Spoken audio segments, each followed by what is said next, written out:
fortnight later, by excellent good fortune, the doctor gave one of his pleasant dinners to some 5 or 6 old cronies, all intelligent, reputable men, and all judges of good wine, and Mr. Utterson so contrived that he remained behind after the others had departed. This was no new arrangement, but a thing that had befallen many scores of times.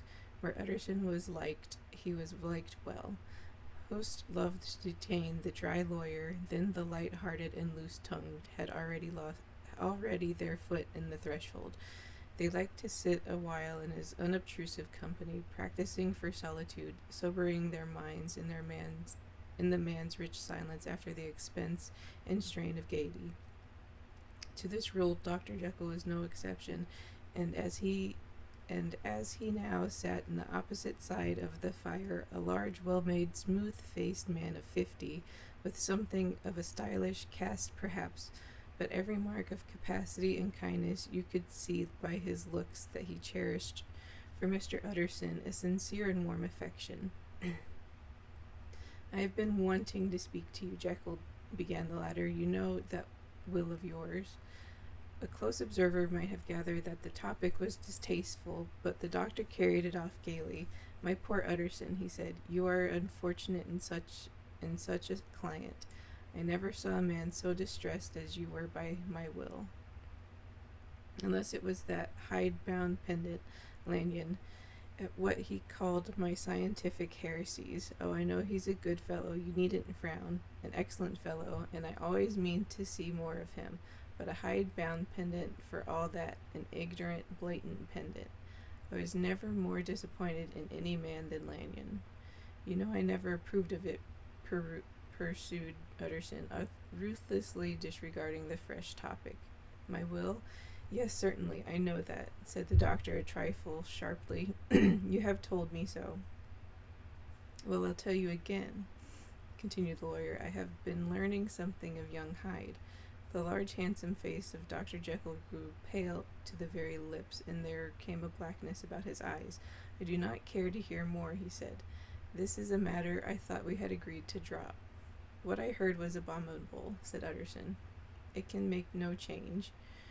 "You do not understand my position," returned the doctor, with a certain incoherency of manner. "I am painfully situated. My position is a very strange one. It is one of those affairs that cannot be mended by talking." "Jekyll," said Utterson, "you know me. I am a man to be trusted. Make a clean breast of this in confidence, and I make no doubt I can get you out of it." "My good Utterson," said the doctor, This is very good of you. This is downright good of you, and I cannot find words to thank you in. I believe you fully. I would trust you before any man alive, I before myself, if I could make the choice. But indeed it isn't what you fancy. It is not as bad as that. And just to put your good heart at rest, I will tell you one thing. The moment I choose, I can be rid of Mr. Hyde. I give you my hand upon that. And I thank you again and again, and I will just add one little word that I am sure you'll take in good part. This is a private matter, and I beg of you to let it sleep." Utterson reflected a little, looking in the fire. "I have no doubt you are perfectly right," he said at last, getting to his feet.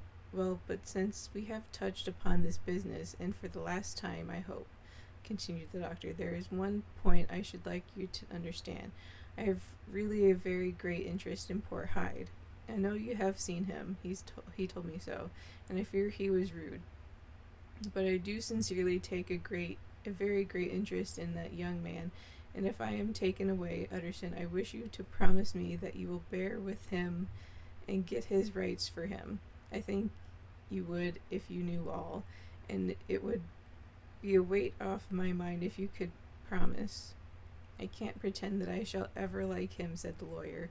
"I don't ask that," pleaded Jekyll, laying his hand upon the other's arm. "I only ask for justice. I only ask you to help him for my sake when I am no longer here." Utterson heaved an irrepressible sigh. "Well," he said, "I promise."